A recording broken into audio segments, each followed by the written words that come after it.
मेरी सास में इंसानियत नाम की चीज़ ही नहीं।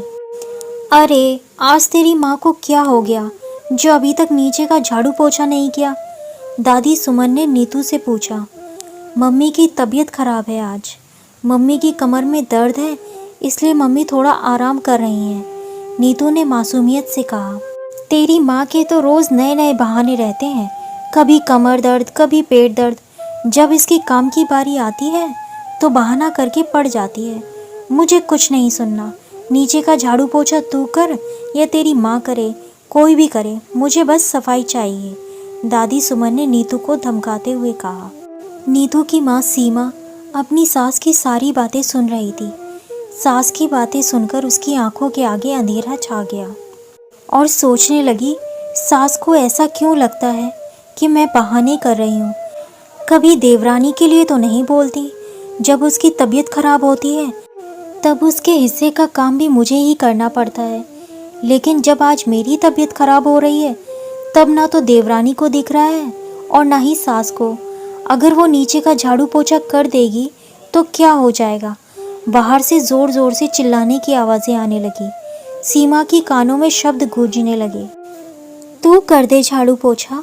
देख, सारी दुनिया का झाड़ू पोछा हो गया, लेकिन हमारे घर में अभी तक बासी झाड़ू ना लगी। सास चिल्ला रही थी, लेकिन मजाल है देवरानी अपने कमरे से बाहर निकलकर कह दे, कोई बात नहीं माँ जी, आज मैं कर देती हूँ जेठानी जी के हिस्से का झाड़ू पोछा। बेचारी नीतू, उसका कल पेपर है। वो अपनी दादी के चिल्लाने की वजह से बोली, दादी आप चिल्लाइए मत, मैं कर देती हूँ आज झाड़ू पोछा, 10 वर्षीय नीतू ने मासूमियत से कहा। लेकिन नीतू की माँ को अभी अत्याचार सहन नहीं हो रहा था। उसने सोच लिया, अब तो बोलना ही पड़ेगा। वह दर्द से कराते हुए कमरे से बाहर निकली और कहा, अब बस माँ जी, बहुत हो चुका है। क्या आप में बिल्कुल भी इंसानियत नाम की चीज़ नहीं है? एक बहू के प्रति तो आपके पास प्रेम की बाढ़ आई हुई है और दूसरी बहू के लिए आपके पास सूखा पड़ रहा है। मैंने बड़ी बहू होने के नाते इस घर में अपनी जिम्मेदारियों को बड़े ही अच्छे से निभाया। सास को माँ और देवरानी को छोटी बहन के जैसा प्यार किया। जब देवरानी को अपनी बीएड की परीक्षा देनी थी तब मैंने ही इसका साथ दिया, इसके हिस्से का सारा काम किया, तब जाकर ये मास्टरनी बनी है। और इतना ही नहीं, देवरानी की बेटी हुई तो मैं उसे पूरे 2 महीने तक पलंग पर ही पूछती रही और ना ही कभी मैंने किसी भी काम में तेरा मेरा किया।